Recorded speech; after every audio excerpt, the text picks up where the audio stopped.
Fala galera, mais um Plenicast. Eu sou o Renato, tô aqui com o Gugu. Fala pessoal. E hoje o nosso convidado, dermatologista de São Paulo e Brasília. E Brasília. Luan Lobo. Prazer estar aqui. Obrigado, Lu, por ter aceitado o nosso convite aí. Sempre um prazer. Começa contando aí da sua vida, o que você faz. Aquela apresentação básica. Apresentação básica. A gente até puxa um pouco mais pra infância, tentar entender por que fez medicina. Brasília, né? Origem Brasília. Brasília. Eu descobri que você trabalhava ou é de Brasília hoje, na verdade, não sabia. Todo mundo me faz a seguinte pergunta. Você sempre soube, né, que você queria ser médico, dermatologista?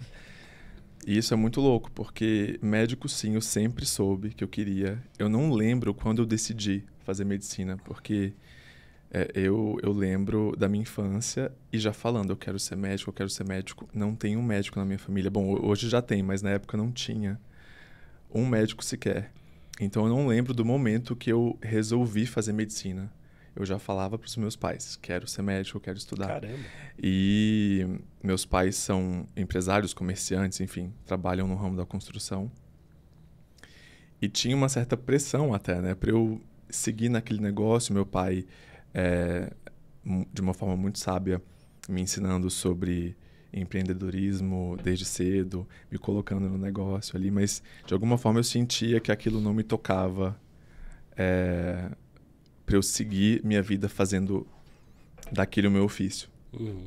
E eu me via muito querendo estudar medicina e desde cedo já focado na escola, assim, eu quero estudar acima da média porque eu preciso saber acima da média para passar no bom vestibular. Você já fazia essa associação? Já. Eu lembro de estar assim, na quinta, sexta série já com essa sede de fazer mais para passar no vestibular e tal. E eu cobrava os meus pais até. Eu preciso de um colégio mais difícil, eu queria sempre mais difícil. Eu tinha essa sede. Isso em Brasília. Nasci, cresci minha vida toda em Brasília. E graças a Deus passei direto em 2 faculdades, fiz medicina em Brasília. E me formei super jovem, tinha 23 anos. Ninguém me dava credibilidade, porque os pacientes entravam no consultório e tinha uma criança, né? Ali, mas nessa época que eu comecei a deixar a barba crescer, usava muita gravata, assim, aquela camisa para dar um style de... Dar uma envelhecida, né? Dar um status ali de alguém com mais credibilidade. E aí nunca mais tirei a barba. Hoje eu já tô querendo ficar mais jovem, né? Mas já tem mais de 10 anos que eu não tiro a barba. Caramba. E aí foi essa a minha história. Depois vim para São Paulo, depois de uns 2 anos de formado, vim para São Paulo para fazer dermatologia. A escolha da dermato, ela não foi automática. Durante a faculdade, eu entrei na faculdade sem ter certeza do que eu queria fazer. Eu sabia que eu queria ser médico, porque eu gostava muito do corpo humano, do estudo do corpo humano. E eu entrei pronto para me encantar com alguma especialidade à medida que eu fosse estudando e tal.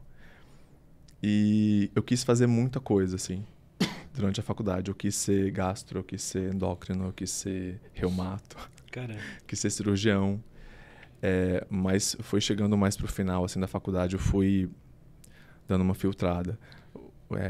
O que eu gosto... Como é que isso vai refinando? Como é que isso vai... Pra pessoa, pro rapaz, pra moça que tá fazendo... A faculdade agora, vamos supor um exemplo, tá entrando, tem até a Bárbara, né, nossa aluna, tá fazendo medicina, aquela nutricionista. E como é que ela, no trajeto, como é que ela se encontra nisso? A não ser que tenha, né, a família por detrás, que às vezes vem uma família de... Isso existe muito.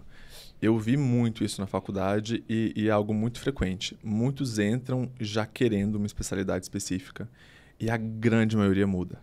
A grande maioria muda de ideia. Porque viver a especialidade na prática é muito diferente da ideia que você tem em torno dela.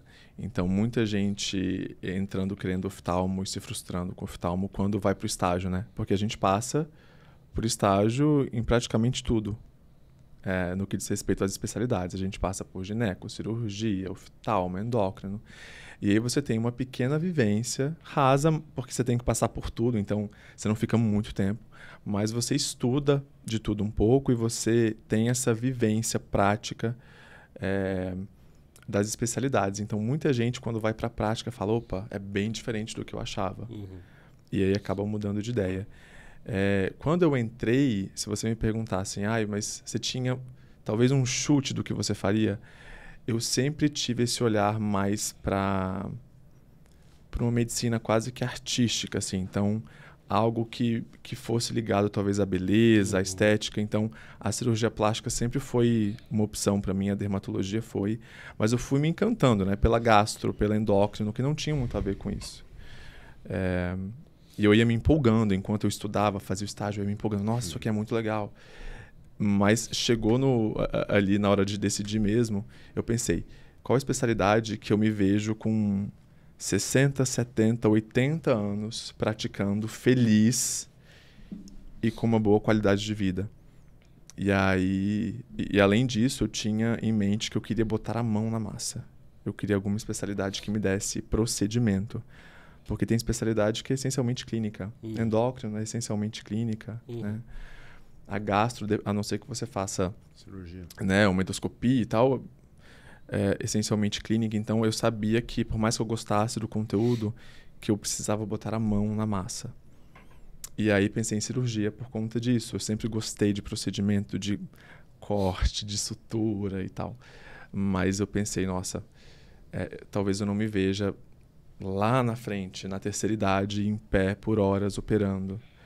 Tá que vem a robótica, né? Muitos médicos vão operar sentados daqui a pouco, mas, enfim, eu queria algo que não me demandasse, no futuro, uma carga muito pesada.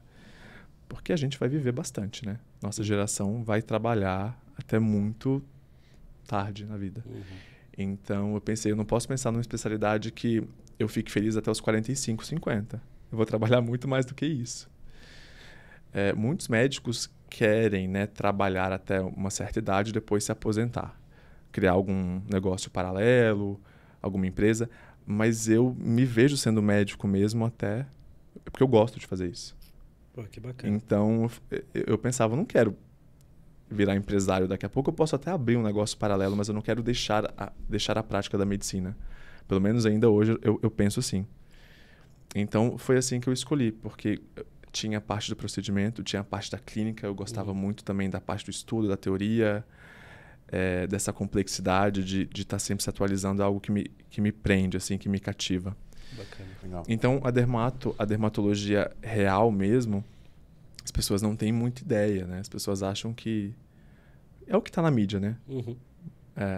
E o maior foco na dermatologia é isso. É botox, é preenchimento, é laser. E as pessoas têm uma ideia muito rasa ainda do que é a dermato. Verdade. A dermatologia real ali da faculdade de medicina, das residências, das pós-graduações sérias, né? Que se aprofundam nessa parte clínica, é um conteúdo muito denso, é um conteúdo muito complexo, é um conteúdo muito molecular até. E não é à toa que, para você titular na área, é uma das provas mais difíceis que existem, é muito complexa mesmo. E as pessoas não têm essa ideia, eu acho. Com certeza. Se você para e pensa que existem em torno de, tá? Um pouco mais, um pouco menos, mas em torno de 3.000 diagnósticos dermatológicos de diferentes doenças, muitas vezes doenças sistêmicas, que não são só uma pinta que está ali, né? Não são só manchinhas. Às vezes são doenças sistêmicas que impactam a pele e outros órgãos, e cérebro, e intestino, e articulação. Então, eu falo que a pele é o painel do carro, né? Ela dá muitos sinais de coisas que não estão ali no painel. Às vezes está no motor, às vezes está, né, numa outra peça. É o maior órgão, não é? Então a pele é o maior órgão. Então a pele dá muitos sinais, mas que às vezes você tem que investigar um outro órgão, um outro sistema. Então você tem que entender muito bem da orquestra, por isso que é uma especialidade tão complexa. E às vezes você descobre uma síndrome, um câncer, uma neoplasia, né? Às vezes você descobre uma doença autoimune por conta de uma coisinha vermelha que apareceu na pele. Então, para você enxergar tão além da manchinha vermelha, requer uma investigação clínica muito complexa. Por isso que é uma especialidade tão densa. Mas, enfim, isso me cativou. Eu fui falando, mas... Fica à vontade. Isso me cativou pela complexidade teórica, também por ter a parte de procedimento e também por eu achar que vai me dar uma qualidade de vida que eu consigo manejar de uma forma gostosa. Então, sem muito plantão, dormindo bem, né? E eu gosto muito do dia a dia da dermatologia do paciente. Tem gente que já não gosta, né? Da cobrança da estética, das queixas estéticas. Tem médico que abomina, assim, Tem muito esse disso. lifestyle. Tipo, o paciente vai fazer algo estético e ele não gosta e tal. Acontece, não? Olha, eu acho que depende muito da relação médico-paciente que você estabelece. Sim. Eu posso falar por mim, né? Eu não tenho muito desse problema de queixa, de insatisfação, porque eu sempre costumo jogar muito a real, assim, pro paciente. E eu também não cometo exageros, eu não faço aquelas estripulias, sabe? E por que tá rolando esse movimento de exagero, cara? É pedido dos pacientes? É falta de mão do médico? Eu acho que é um... Porque tá rolando isso, não dá? Uma cultura Tá. do exagero? Tipo, Tá. muito marcadão, Eu acho. bocão. Muita boca, né? Muita mulher bocuda pra ser. Mas é o que eu falo. Quando me perguntam muito sobre isso, o que eu acho dos exageros, o pessoal tá perdendo a mão. Eu acho, pessoalmente, que tem muita gente perdendo a mão, sim. Mas, ao mesmo tempo, eu acho que quando a gente vai para essa parte de estética, eu acho que não tem muito certo e errado.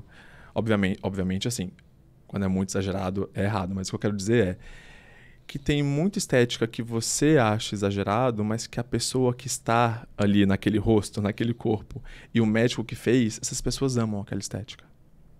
Elas adoram. Então, eu dou o exemplo de marca de roupa. Eu falo, bom, tem grife que é caríssima, que é cobiçadíssima, mas que você olha a roupa, as pessoas falam, meu Deus, como é que alguém usa isso? Só que tem público para tudo. Tem o público de paciente e também tem médicos que amam uma estética um pouco mais marcada, um pouco mais exagerada, como você disse, né? Eu posso falar por mim. Eu, particularmente Luan, não gosto muito. Eu acho que quando a gente intervém esteticamente num corpo, num rosto, para mim, é uma estética elegante, é uma estética menos óbvia, assim, no sentido de eu não quero entregar no rosto da pessoa que ela fez preenchimentos e bioestimuladores. Eu gosto de entregar uma beleza elegante, uma beleza refinada, mas sem estampar naquele rosto, naquele corpo que ela fez procedimentos e etc. Eu acho que tem que ser uma beleza muito fluida, muito genuína, muito natural. E eu faço preenchedor bastante, eu faço toxina botulínica, eu faço tudo, faço fio.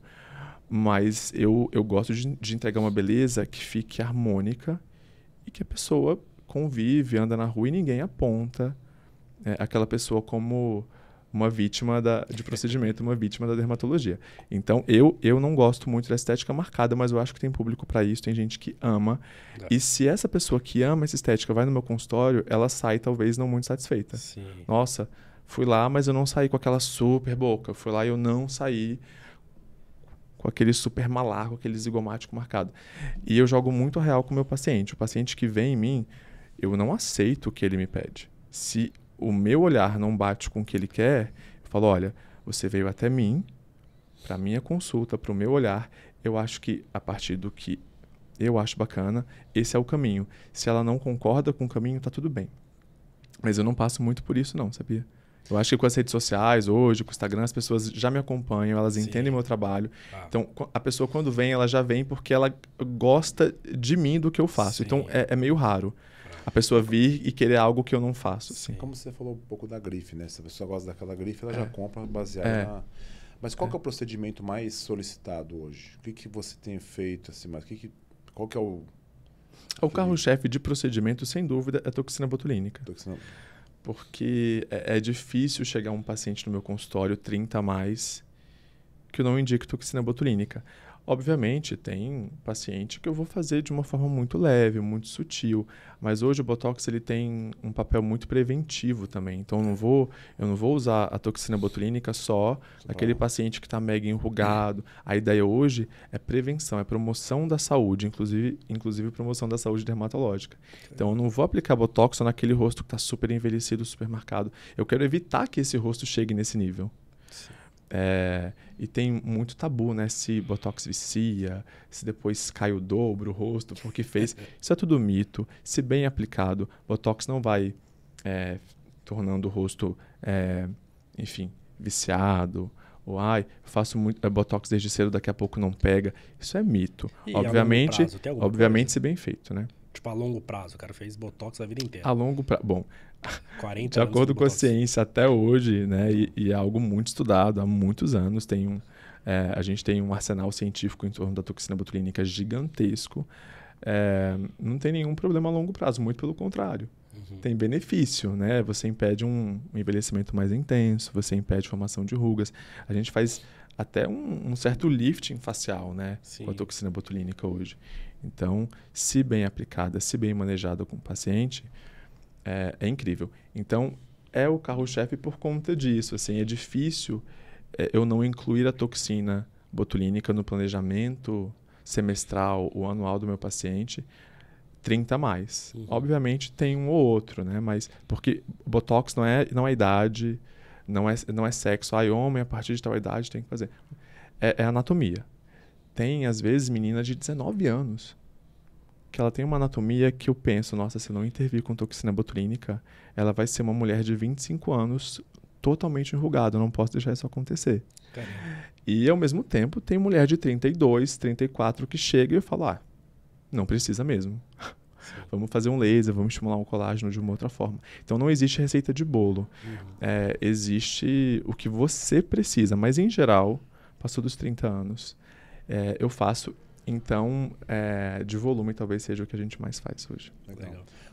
Você falou do paciente 30 a mais. Eu acredito que o perfil do paciente hoje que procura a dermatologia, em geral até, eu acredito que seja realmente acima de 30, 35 anos e principalmente mulheres. Essa busca por estética, né, por saúde, porque a estética não deixa de ser uma saúde também, né, até autoestima, com certeza. etc. Os homens começaram a ter um padrão diferente nos últimos tempos? Como é que está essa relação? No geral, se você pega estatística de consultório de dermatologia, a grande maioria vai ser ali 75%, 80% mulher e o restante homem. No meu consultório é 50-50 mais ou menos. Eu tenho uma proporção maior, assim, em relação aos outros consultórios, né? Eu tenho uma proporção maior de homens. E talvez, eu acho, por conta dessa minha estética um pouco mais elegante e não tão escancarada. Então, os homens sabem que vão no meu consultório e que vão voltar para o trabalho, para o convívio social, e ninguém vai levar um choque, meu Deus. Como falam, né? Virou quem? Muita gente fala isso. Preencheu o rosto e tal. Então, eu tenho muitos pacientes homens, também trato muito cabelo, trato muito essa parte de tricologia, e os homens sofrem muito com calvície, então talvez por isso eu tenha uma proporção maior de homens. Mas sim, mesmo as minhas colegas que têm uma grande proporção de mulheres, elas falam que... E existem estudos também que mostram que os homens estão buscando mais o consultório dermatológico ao longo dos últimos anos. E eu acho também porque ficou mais popular, né? A rede social popularizou muito o tratamento. A gente vê bastante aqueles antes e depois, né? De homens mais marcados, com uma mandíbula mais máscula. Então, eu acho que isso despertou no homem a vontade de ter essa aparência até mais masculina mesmo, né? De um homem mais arrojado, que a harmonização facial gera isso. Então, eles têm buscado mais o consultório. Hoje é mais comum, né? Ô Lu, sobre prevenção. Você falou da prevenção mais voltado para a parte estética, né? Mas imagino que também seja importante um acompanhamento preventivo para a parte clínica mesmo, de Sem saúde. dúvida. Até mais importante. Né? Isso já é comum? A gente aborda muito uma medicina preventiva aqui na Plenitude. Isso já é comum a pessoa marcar um dermato sem nada ali para fazer, teoricamente, inicialmente, só para falar, Lu, como eu tô, ver o que eu tenho, o que eu preciso, tipo um check-up dermatológico? Já tem isso? Tem. Eu recebo muita paciente jovem antes dos 30 anos, porque quer começar a se cuidar para não ter problemas de pele no futuro. Especialmente da parte estética, né? E eu sempre faço uma avaliação clínica ali combinada. Então, é sempre importante questionar e investigar lesões, como chamam, né? Pintas, verrugas. É sempre importante a gente fazer esse segmento.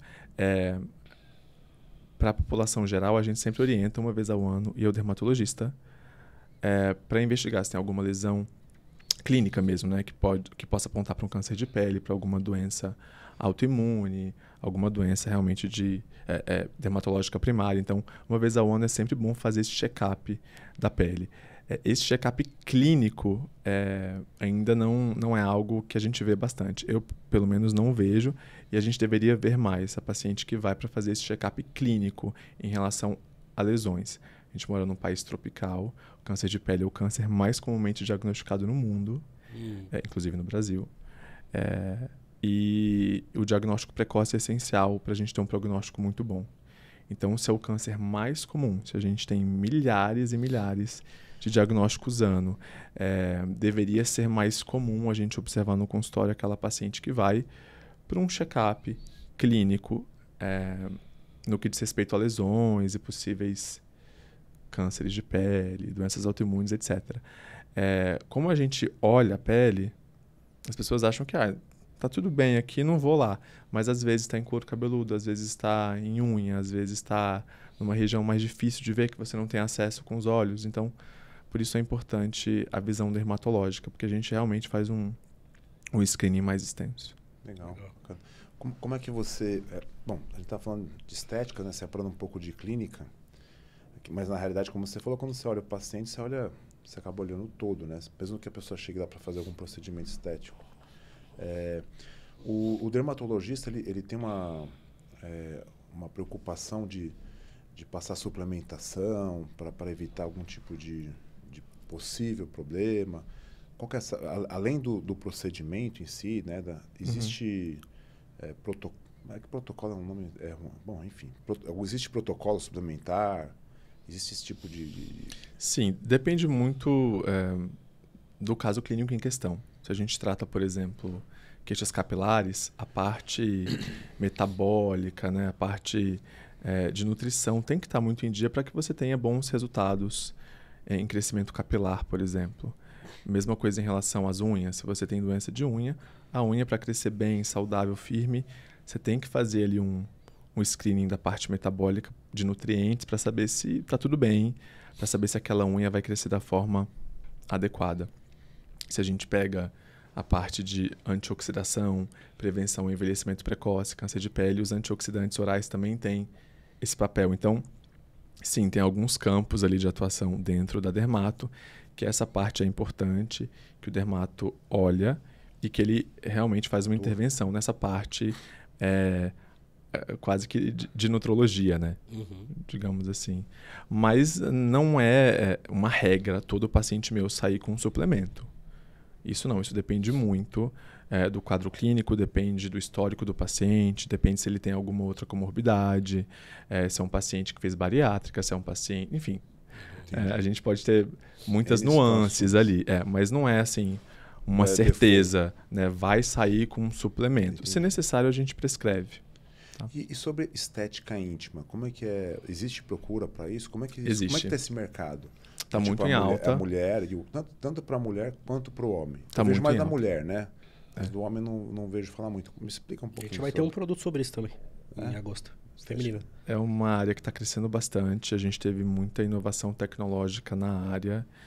E a gente consegue intervir hoje fazendo rejuvenescimento, melhora funcional da parte íntima.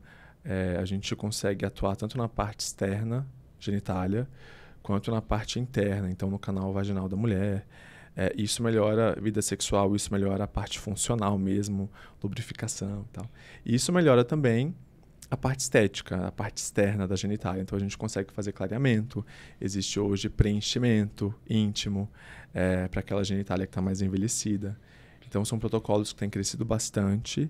É uma área, se você pega especificamente na mulher, que às vezes a ginecologista atua ou a dermatologista atua, permeia as duas áreas, essa parte. E estética íntima masculina também. Existe uma alta procura, clareamento, melhor estética da genitália. Então, é algo que ainda está em desenvolvimento, mas tem crescido bastante. Mas tem crescido bastante. Legal. Especialmente porque a gente pode fazer laser, a gente pode fazer preenchimento. Existem algumas tecnologias de radiofrequência.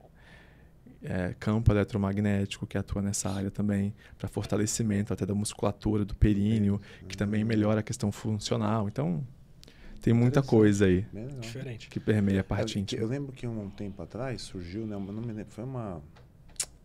Não era influenciadora, na época não tinha esse termo, influenciadora, mas faz um tempinho já.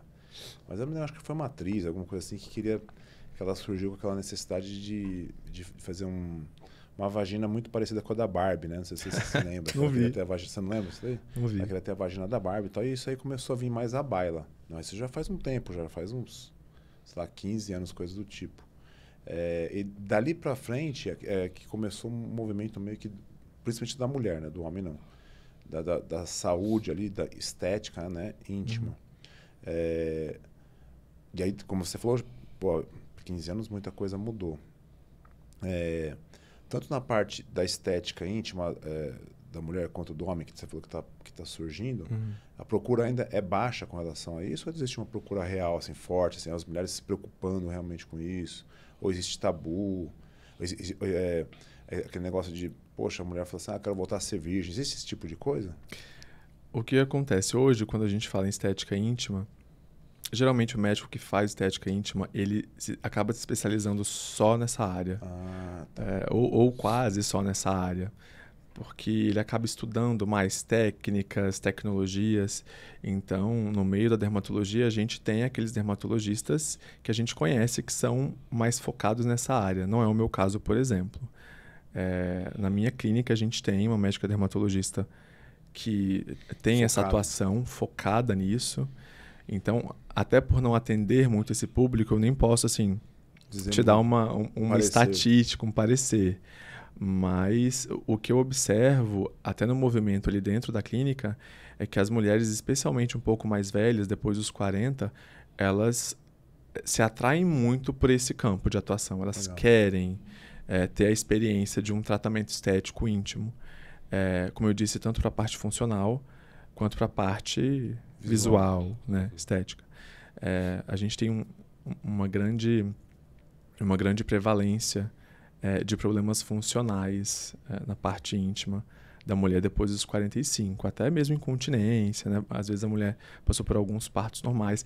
Então, é bem frequente a gente ter, por exemplo, incontinência urinária.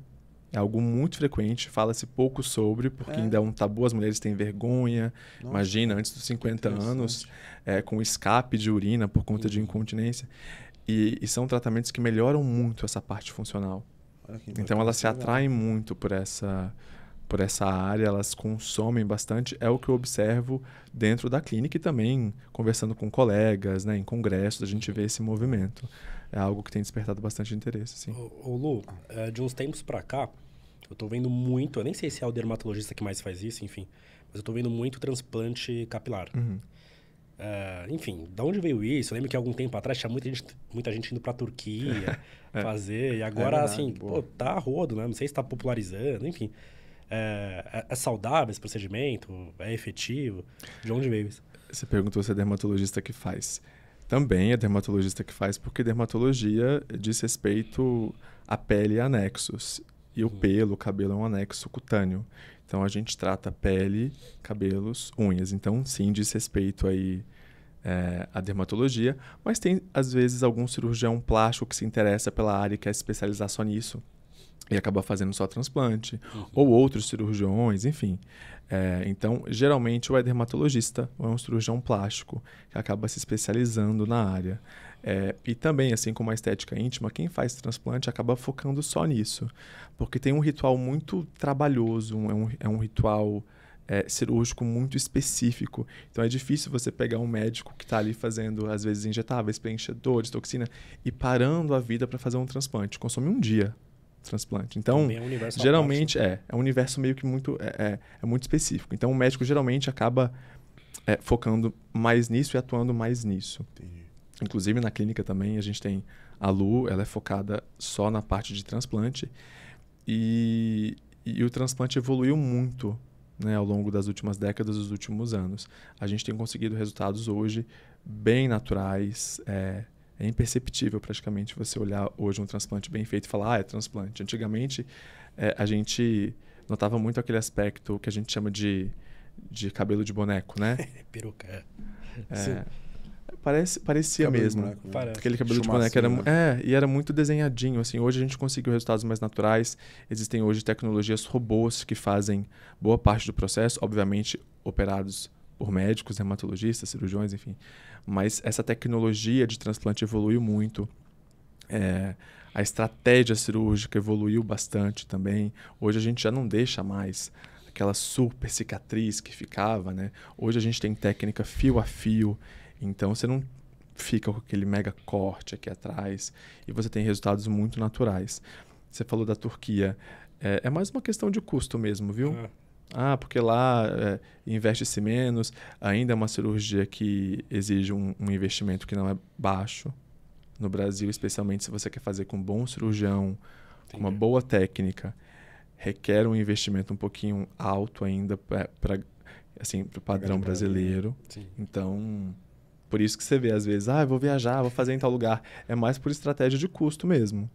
Tá? Caramba, é mais barato ir pra Turquia.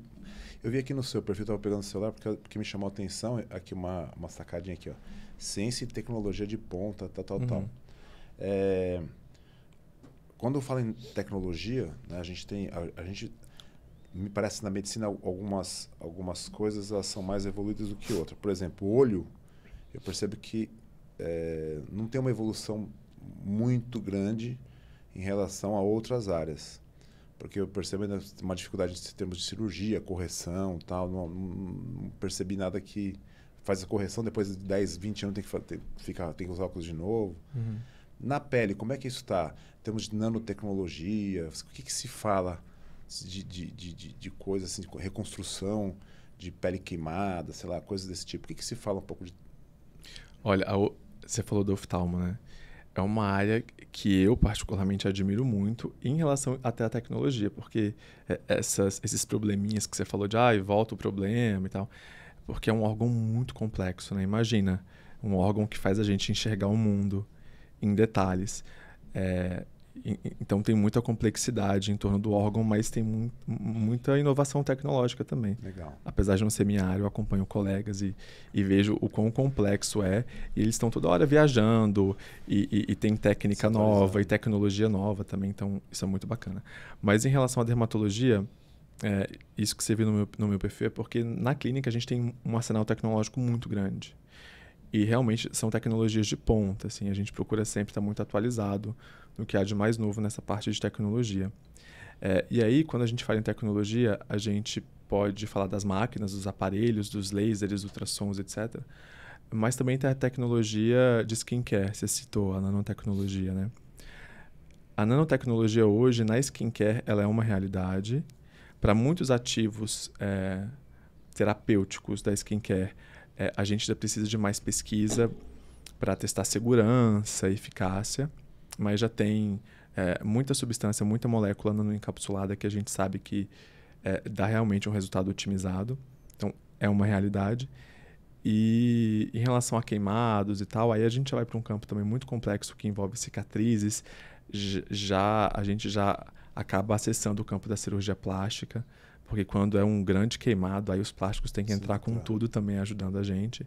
Mas na questão geral, assim, né, genérica de cicatrizes, hoje a gente tem lasers muito avançados que conseguem melhorar muito essa parte de cicatriz, atenuar a cicatriz, parte de queloide, cicatriz hipertrófica. Então a gente tem uma tecnologia hoje que ajuda bastante a gente nessa questão de cicatrizes. E remoção, desculpa, Lu. Não, pode... E remoção de tatuagem, ainda nesse sentido? Evoluiu bastante também nos últimos anos.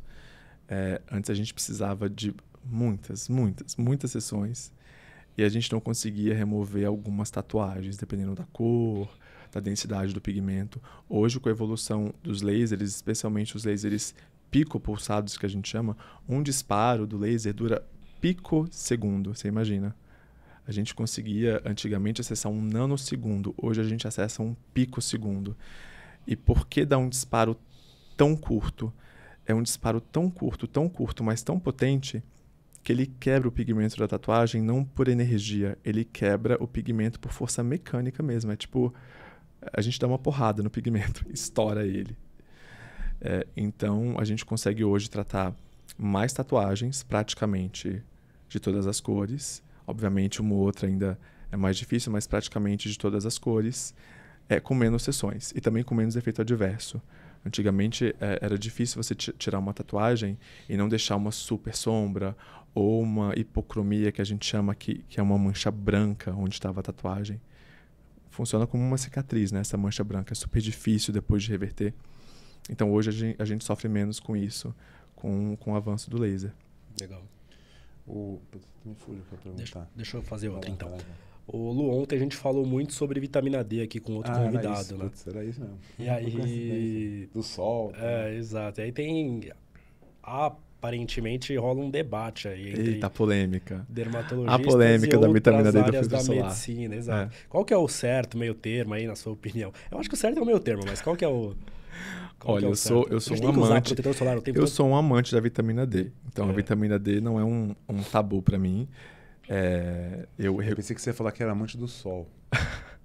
Não, eu amo sol. Eu amo sol. Amo uma praia. Os meus amigos sabem. Só que a praia comigo é uma experiência, né? Os meus amigos brincam até. Eu amo praia, eu gosto muito de viajar pra praia. Só que você tem que ir pra praia e aproveitar. Ou seja, ter saúde na praia. A grande maioria vai pra praia e acaba não tendo saúde. E aí perde um pouco o sentido, né? Você cria um problema para curtir a praia. Mas eu amo dia ensolarado, praia, mar, enfim. Mas voltando à vitamina D, reconheço a importância da vitamina D. E, inclusive, suplemento bastante vitamina D até para saúde da pele, saúde capilar, é super importante. Unhas, a parte metabólica, a parte de estilo de vida mesmo, no que diz respeito à disposição, né? Até a parte psicológica é muito afetada pela vitamina D. Mas voltando para o filtro solar, o que os estudos mostram? Que para você converter a vitamina D, e a gente converte a partir do UVB, que a gente tanto fala, tem que evitar o UVB, filtro para radiação UVB e tal. O UVB ele é importante para a conversão da vitamina D, mas a gente precisa de uma área muito pequena e por um curto período de tempo, diariamente, para fazer essa conversão ideal de vitamina D, que é saudável. E eu te garanto que por mais que você use de uma forma disciplinada o filtro solar, e é o que a gente recomenda, você não vai estar assim, 100% blindado com o teu filtro solar. Um dorso da mão, uma palma da mão, dorso do pé, a gente caminha na rua, dorso do pé que pega sol. Eu te garanto que você não está 100% ali bloqueado pelo filtro. Então, uma pequena parte ali que está sem, por alguns minutos durante o dia, já faz essa conversão. Então, não compensa você deixar de usar o filtro solar, que aumenta o envelhecimento, risco de câncer de pele e muitas outras coisas que são maléficas. Não compensa você pagar esse preço para converter vitamina D, porque alguma coisinha ali vai sobrar de pele e você já vai conseguir fazer essa conversão. E vamos supor, né, que a pessoa anda 100% blindado, o que é muito pouco provável. A gente consegue suplementar a vitamina D hoje em dia. Então a gente sempre pede exames, vê como é que tá. Eu sou uma pessoa que realmente toma muito cuidado, não saio ao sol para nada. Não tem problema, a gente suplementa a vitamina D. E aí você tem a saúde da vitamina D e você também tem a saúde da pele. Mas a gente consegue converter. Vivendo, caminhando, entrando no carro, indo até a padaria, no dia a dia de sol, a gente consegue converter mesmo usando o filtro solar. Você usa todo dia filtro solar? Não. Deveria. Não uso, na verdade. Deveria. Eu, por exemplo, quando eu saio de casa... Nem no sol você usa? Cara, fui pra Bahia, usei uns 3 cuidado dias. com a resposta. Não, usei muito, não. Eu vou me constar pra aprender. Mas tem que usar. Eu vou te fazer uma pergunta um pouco mais polêmica. Tá. Foi um assunto que surgiu há um tempo. Eu até mais ou menos sei a resposta. Sei mais ou menos não, sei a resposta, mas para desenrolar através de um profissional fica mais claro. Há um tempo atrás surgiu, através de um médico, que o filtro solar poderia engordar as pessoas. Não sei se você ouviu esse papo. De onde que vem isso daí? Filtro solar engorda? Não. Não. Existem alguns estudos, realmente é uma polêmica, porque existe uma questão que envolve estrógenos, né? E que você usando o filtro solar, você pode estar colocando esses estrógenos ali na sua pele, o seu organismo absorvendo isso e dando um efeito metabólico, isso envolve ganho de peso e tal. Já existe muito estudo também investigando esse efeito, esse possível efeito, né? de estrógenos no metabolismo e não existe essa relação. Ainda mais hoje que a gente está evoluindo muito na composição química dos filtros solares. Hoje a gente tem muitos filtros que são super gostosos na pele, que são lindos na pele, que são essencialmente físicos. Eles são barreiras físicas. Antigamente, quando você... até em filme a gente via aquelas pessoas usando filtro solar, ficava aquela pasta branca, né? Aqui a gente via muitos surfistas usando. Antigamente o filtro físico era uma gosma mesmo. Ninguém usava. Hoje em dia as formulações têm evoluído até para prevenir essa questão de absorção metabólica, interferência metabólica. E a gente tem hoje filtros que são essencialmente barreiras físicas. Legal. Inclusive o que eu estou usando hoje é essencialmente uma barreira física, não tem nada de química. Bacana. Deixa eu só fazer uma, só para não perder. E os produtos brasileiros, um tempo atrás tinha um produto francês, né, que era muito famoso, e vende em algumas drogarias, né, que era o mais utilizado por conta de qualidade mesmo. Hoje os produtos nacionais brasileiros, né, eles são tão bons quantos ou melhorou muito? Melhorou muito. As marcas mais chanceladas dentro da dermatologia, confesso que ainda são internacionais ou têm uma origem, né, um DNA ali internacional, por mais que elas tenham fábricas aqui, atuem aqui, a maioria ainda tem um pezinho ali, uma chancela internacional. Mas hoje a gente tem excelentes fabricações nacionais. O Brasil tem a vantagem de ter essa cultura também da farmácia de manipulação. Então, se você tem ali a parceria de uma boa farmácia, de um bom farmacêutico, que tem uma qualidade técnica que a gente aprova, o brasileiro tem essa vantagem de conseguir ter a liberdade da manipulação. Isso não existe em muitos países, não é uma realidade. A gente tem essa vantagem aqui da farmácia de manipulação, que também é nacional, e a gente consegue ter produtos de excelente qualidade. Bacana. Ô Lu, você falou que está usando um filtro super natural e tal. Esses dias eu ouvi um termo, não sei se é um termo oficial ou inventado, que chamava dermatologia natural, ou algo do tipo. E eu queria saber, assim, que é isso? Tem muita procura... É um movimento, tem muita procura de produtos mais naturais. O que seria mais naturais? E também produtos veganos e tal, algo do tipo. Esse filtro especificamente que eu estou usando hoje, falei para vocês que eu fiz um laser, né? Tô meio vermelhinho, não sei se está dando para ver na câmera. Fiz um fotona ontem. Mas pós-procedimento, eu não costumo colocar muita química no rosto. Então, eu prefiro os filtros físicos. Eles são simplesmente uma barreira. Uma barreira. E essa barreira hoje, com a tecnologia farmacêutica, ela ficou muito invisível, quase muito leve. Não fica aquela coisa carregada no rosto. Mas... Por isso que eu lancei mão desse filtro hoje por conta do procedimento. Mas sim, mesmo no dia a dia, tem muita paciente que quer esses cosméticos e cosmecêuticos mais limpos, veganos, que não tem impacto sobre o meio ambiente. Então a gente está nesse movimento. Eu inclusive lancei junto a uma empresa uma linha vegana de skincare, justamente por sentir esse movimento acontecendo. E o que eu noto é que não só os veganos, mas mesmo quem não é vegano tem um apreço por essa linha, por considerar uma linha mais clean mesmo, né? Que tem uma bandeira bacana por trás. Então, os veganos, os não veganos, eles têm um apreço pela linha, eles gostam e existe esse movimento. Eu tenho cada vez mais observado no consultório essa demanda de cosméticos mais limpos, realmente veganos, naturais. Tem mais uma pergunta que é polêmica que tem que fazer. Ele adora uma polêmica. Adora uma polêmica. Eu tô tentando fazer o corte.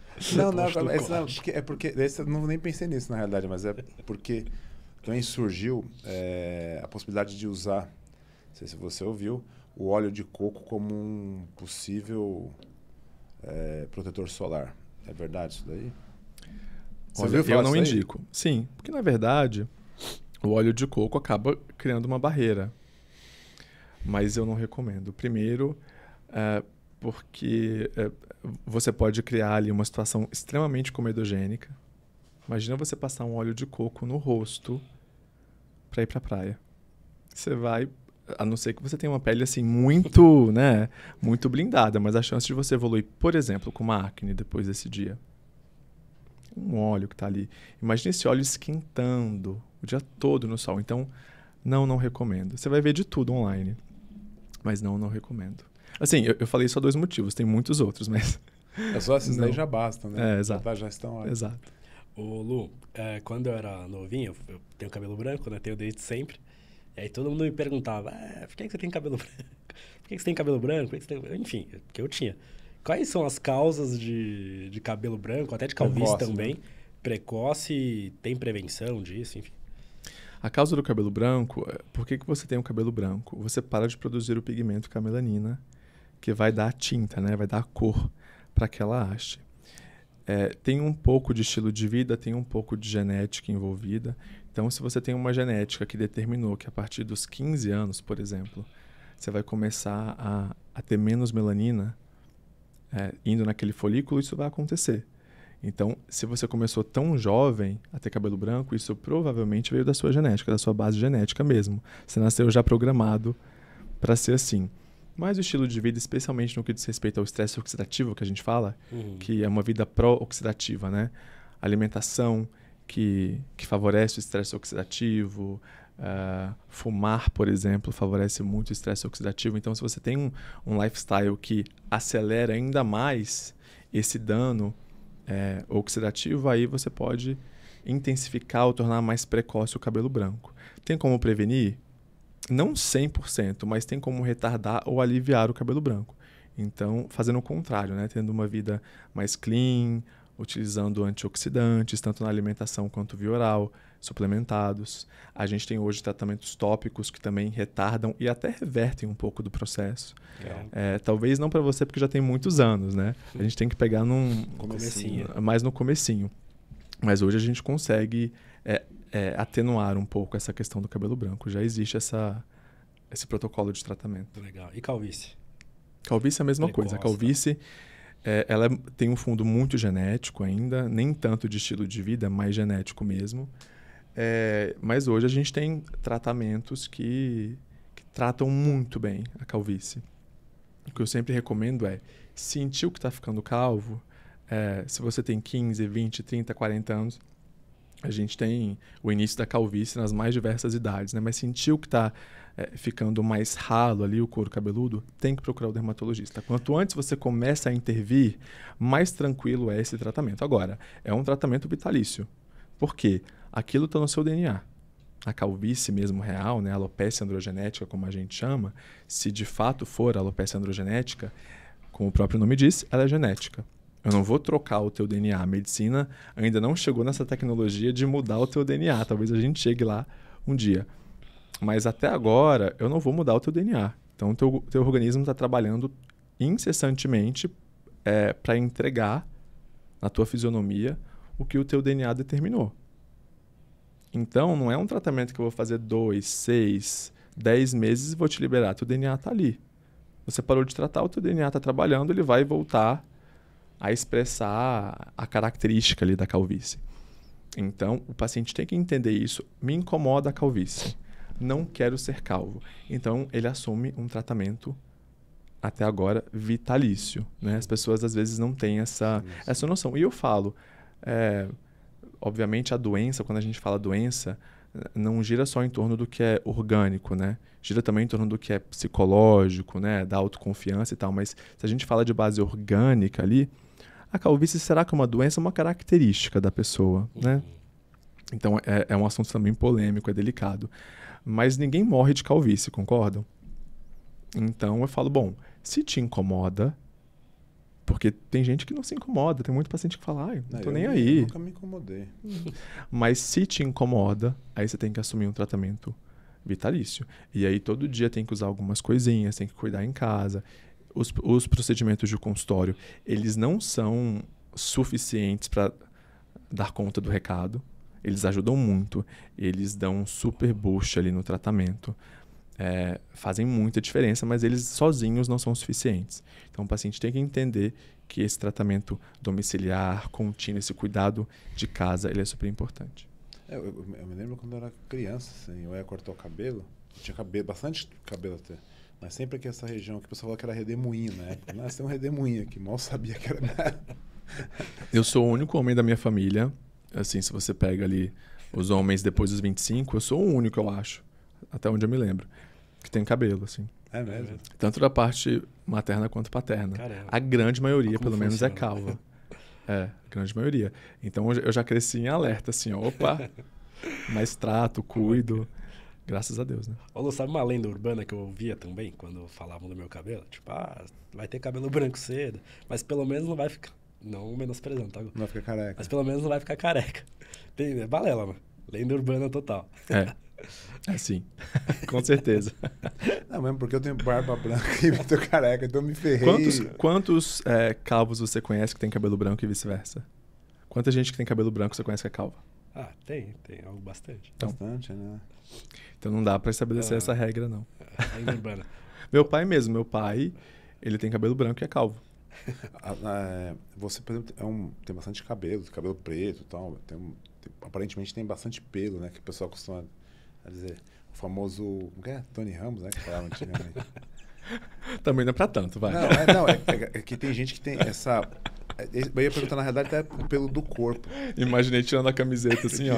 Tony Ramos. Não. Então, Os pelos, Nada contra também. Dá um zoom no pescoço, Arilu. Vamos ver se tem alguma coisa. Mas na realidade, o procedimento porque eu digo de depilação, tá? O procedimento de depilação, eu me depilo, eu gosto de ficar sem pelo. Depois da careca, eu falei, agora eu vou tirar tudo, né? Pra combinar, né? Pra combinar, dar senão... match. Mas o processo de depilação por laser é seguro? Super seguro. Claro que tem que ser feito por um bom profissional, bem indicado. Tem laser, por exemplo, que não pode ser feito na pele negra. Tem laser que pode ser feito na pele negra. Então, assim, também não é, qualquer um faz, é seguro, não vai dar problema. Pode dar problema, sim, se for mal indicado, se for mal manejado. Tá. Por isso que eu falo, depilação a laser não é assim tão bobinho. Né? Especialmente se você tem, às vezes, uma pele um pouco mais morena, se você tem alguma doença de pele. Então, procure um dermatologista. Antes de sair. Se houver essa possibilidade, faça a depilação a laser na clínica do dermatologista, porque a gente tem muitas clínicas hoje, populares até, né, que fazem depilação. Sim. E aí a gente pode ter alguns problemas decorrentes dessa popularização e de achar que tá tudo bem, qualquer um vai, qualquer um faz, também não é assim. Então tem que ter cuidado. Mas hoje, se bem indicada, super segura. Tá? Tirando a depilação a laser, qual que é a melhor maneira de depilar sem que agrida a pele? Olha, aí a gente entra num campo, se você tem pele sensível, se você tem pele seca. Tem Então, pessoas. nunca existe assim, uma forma de depilar que seja Universal, 100% isenta de traumas, de possíveis manchas, alergias e tal. Então, eu sempre vejo o que o paciente tolera mais. Vou te dar um exemplo. Se é um paciente que tem uma pele mais morena, se é um paciente de pele negra que tem muita facilidade de pigmentar, de manchar aquela pele, às vezes uma lâmina que ele passa já cria mancha, já dá problema. E aí a gente tem que buscar uma outra forma. Aí tem os depiladores, aqueles cremes depiladores, né, que são químicos, eles fazem uma depilação química do pelo. Tem gente que tem dermatite de contato, aquele creme. Aí usa o creme, dá uma dermatite de contato. Então, também não existe um método universal que seja o melhor. É para você. Será que você tem alergia ao depilador químico? Será que você mancha com lâmina? Será que... Entende? Depende muito também do tipo do pelo. A gente tem diferentes tipos de pelo. Um pelo mais espesso, um pelo mais liso. Então, se é um pelo mais espesso, se você usa lâmina, ele pode dar aquele famoso encravamento. Ele pode encravar. Então, a lâmina também não vai ser bom para você. Será que no seu caso o depilador químico vai ser a melhor opção? Cera a mesma coisa, é um baita trauma ali. Tem muita gente que cria mancha, né? A gente chama de hipercromia pós-inflamatória depois da cera. Então, eu sempre investigo o paciente, o tipo de pelo, a cor da pele, se tem dermatite, se a pele é sensível. É um campo muito complexo. Tá vendo como não é simples? Parece simples, né? Só uma depilação, mas tem muita coisa para ver. Não, com certeza, com certeza. Ô Lu, vamos mudar um pouco de assunto. Tá. Você é um dos médicos que eu sigo em rede social e tal. Um dos mais elegantes em roupa e tal. Muito obrigado. Deixa eu te perguntar, isso vem de você desde sempre? Foi uma coisa que você fez... que você adotou de forma racional, tipo, para potencializar sua imagem, captar cliente, enfim? Não. Não? E sempre foi muito orgânico. Eu acho que, como eu te falei lá, quando a gente estava falando da escolha da especialidade e tal. Eu sempre tive um olhar para a arte, para a parte estética. Então, eu sempre tive um apreço por essa beleza visual, seja na roupa, seja no rosto, seja no corpo, seja na arquitetura, no design. Eu sempre gostei desse universo. E sempre foi muito, muito genuíno, assim. Eu lembro de estar na escola, na faculdade, as pessoas já comentarem: nossa, que roupa legal, onde você comprou, de onde é? Gostei da combinação. Então, é algo que eu trago desde sempre. Né? E a minha própria família comenta. Legal. Porque se você pega, às vezes, o estilo das minhas irmãs, eu sou o 4º filho, eu tenho 3 irmãs mais velhas. Se você pega meu pai, minha mãe, minhas irmãs, elas têm um estilo talvez um pouco diferente do meu. Então, todo mundo me pergunta se eu trouxe de casa e tal. Eu também não sei responder. Minha mãe comenta: nossa, mas você tem um gosto um pouco diferente. Ela até acha engraçado. Assim, será de onde veio? Né? Será de onde veio? Sempre foi assim, desde sempre. Falando desse padrão, né, de padrão de beleza, porque não existe um padrão, mas com o seu olhar, não esquece, né, até o lado da medicina, o que é um padrão de beleza legal masculino e o que é um padrão de beleza legal feminino? A gente tem regras quase que matemáticas. Se você pega a ciência por trás da beleza, a gente tem frações, a gente tem proporções áureas, que a gente chama. Legal. Que o olho humano, o cérebro humano reconhece aquilo como belo. Por que você olha para um jarro? Por que você olha para um carro? Por que você olha para um rosto e acha ele belo? Tem uma física ali por trás. O seu cérebro encara aquilo como belo por conta de razões e proporções. Eu estava até vendo um vídeo esses dias, quando eu falo que eu exploro a beleza de todas as formas. Eu estava vendo um carro que ganhou um prêmio por ser o carro mais belo, sei lá, acho que do ano de 2021. E aí foram investigar um pouco o carro. Ele foi todo construído a partir de razões áureas. Caramba. Então, assim, a altura, a proporção do entre-eixos, entre os pneus, a altura do vidro em relação à porta, aquela empinadinha na traseira do carro em relação ao todo. Tudo seguia uma proporção áurea. E você olha para o carro, você acha o carro incrível. A mesma coisa se você olha um rosto lindo. Se você pega a Mona Lisa, por exemplo, vocês já devem ter visto isso. A Mona Lisa, a relação do tronco, a cabeça, ela é toda feita em proporção áurea. Então, tem um estudo muito matemático até por trás da beleza. Quando a gente vai projetar um rosto, a gente também usa a razão áurea. Então, a gente mede isso que vocês chamam de queixo, né? A gente mede o queixo em relação à boca, essa distância para o nariz, a distância que a gente tem entre os 3/3, a gente mede tudo. Então, tem um fundo áureo. E tem muito médico que faz isso de forma genuína e automática até. Então, tem aquele médico que tem muito êxito atuando na estética porque ele vai muito ali na medição, ele mede, ele vê, ele investiga. E tem muito médico que faz isso espontaneamente e organicamente, porque ele olha e fala: não, falta uma coisa ali. Então, eu, por exemplo, sou assim. Que é o lado artista, né? É o artista, exato. Os artistas, quando pintavam um quadro, ele talvez nem tivesse tanta técnica. Eu não fico ali com um paquímetro medindo cada milímetro do rosto. Eu tenho uma visão muito global do seu rosto e até hoje tem dado certo.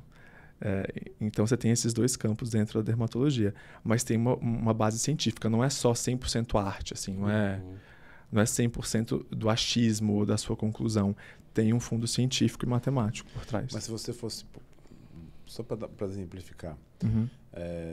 Para ficar mais visual, né? Para quem vai assistir.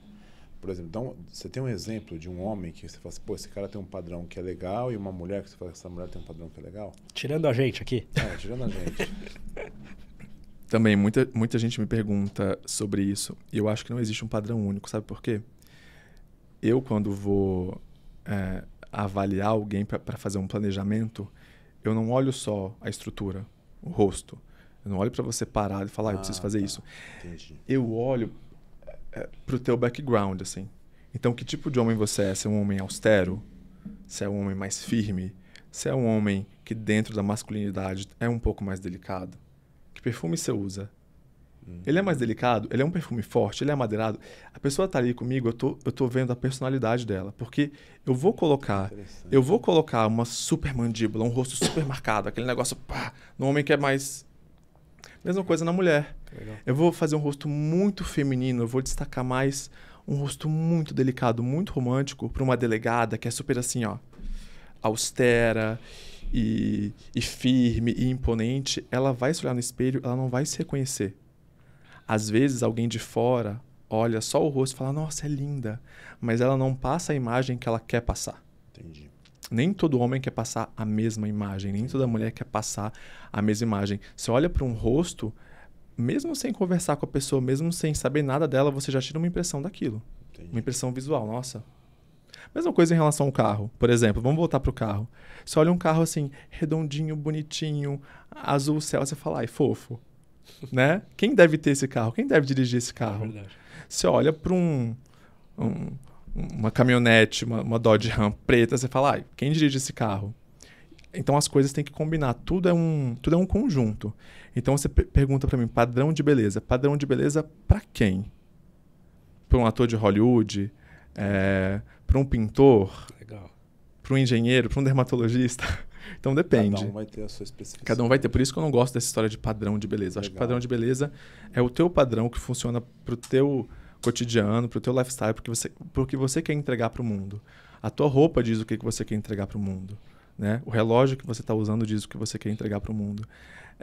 E aí a gente abre um campo de conversa muito mais extenso. Se você pega, por exemplo, um objeto de luxo, uma Birkin, que as mulheres amam a Birkin da Hermès. Por que ela é tão cara? É tão caro. Obviamente é um super couro, é um design de décadas, né? É uma super ferragem, mas será que é só o material, é só o artesão que fez que custa aquele valor todo? É porque você passa uma imagem quando você usa a Birkin. Você passa uma mensagem em torno dela. Então, por isso que eu olho tudo. Eu olho também para a bolsa que a mulher está usando. Mulheres não se sintam pressionadas, viu? Mas assim, eu acho que você tem que ver o todo. Você tem que... Você tem que enxergar o todo ali. Então eu tenho essa preocupação de olhar o 360. Legal. Ô Lu, nessa questão de padrão, estético e tal, você dá dica, tipo, pros seus pacientes de, sei lá, de cabelo e barba? No sentido de, tipo, seu rosto é X, o cabelo tem que ser Y. Tem Sim, isso? Ou até barba também. É quase que um visagismo, né? A gente faz. Visagismo. Porque barba antigamente também era um negócio meio de desleixo, né? Antigamente, né? Antigamente, você usava barba, era um negócio meio desleixado. Hoje é o contrário disso, né? Hoje a gente fica menos dependente da barba, porque o que a barba cria? Ela cria uma moldura para o rosto, né? Exato. Por que muito homem não gosta de tirar a barba? Porque tira a barba, ele acha que ele perdeu essa marcação daqui, ó. Nossa, meu rosto ficou mais fino, ficou mais infantil e tal. Então, hoje a gente tá menos dependente da barba, porque se você tirar a barba e fica infantilizado, eu consigo intervir no teu rosto sem a barba para ele ficar imponente de novo. Então a barba hoje ela não se torna mais tão necessária. Porque eu consigo criar uma moldura sem depender dela, hoje em dia. Mas o cabelo, a gente ainda dá algumas orientações, porque também é uma moldura aqui da parte de cima. E às vezes aqui é mais delicado você mexer muito. Sim. Então, às vezes, a gente dá orientação sobre cabelo, sobre sobrancelha. Legal. Tem desenho de sobrancelha que não combina com o teu rosto. Legal. E a gente tira um pouquinho aqui, simetriza aqui. Né? A gente dá essas orientações, sim. Bacana. Ô Lu, e onde você vai estar daqui a uns 10 anos, profissionalmente?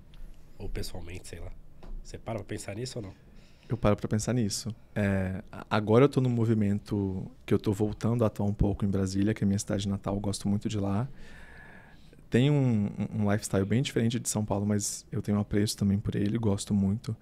Então, eu me vejo atuando talvez um pouco mais lá, mas sem largar São Paulo. É assim que eu me vejo há 10 anos. Eu também não consigo abdicar de São Paulo. Eu amo a cidade, eu amo o movimento, eu amo as experiências que ela proporciona. Então, eu me vejo daqui 10 anos tendo business aqui e lá. É assim que eu me vejo. E estudando, frequentando o congresso, viajando. E é isso. E aí, Gugu? Não, show de bola, papo muito legal, bastante conhecimento aí. Falei bastante, né? Não, eu acho que tem coisa que a gente A gente pensa de uma maneira e quando tem uma explicação mais técnica, vamos falar assim, você fala, caramba, tem tudo isso envolvido, né, engloba. É muito legal. Obrigado. Mas é muito meu olhar também, né? Não, mas é uma coisa muito minha. Mas é legal, mas legal, bem legal mesmo. Bem Eu legal. já antecipei um pouquinho a minha consulta. Já aproveitei. Tô te esperando no passar consultório. o cartão ali daqui a pouco. Tô te esperando, vai ser um prazer. Obrigado, Lô. Eu que agradeço. Um beijo aí pro pessoal. Valeu, pessoal. Tchau.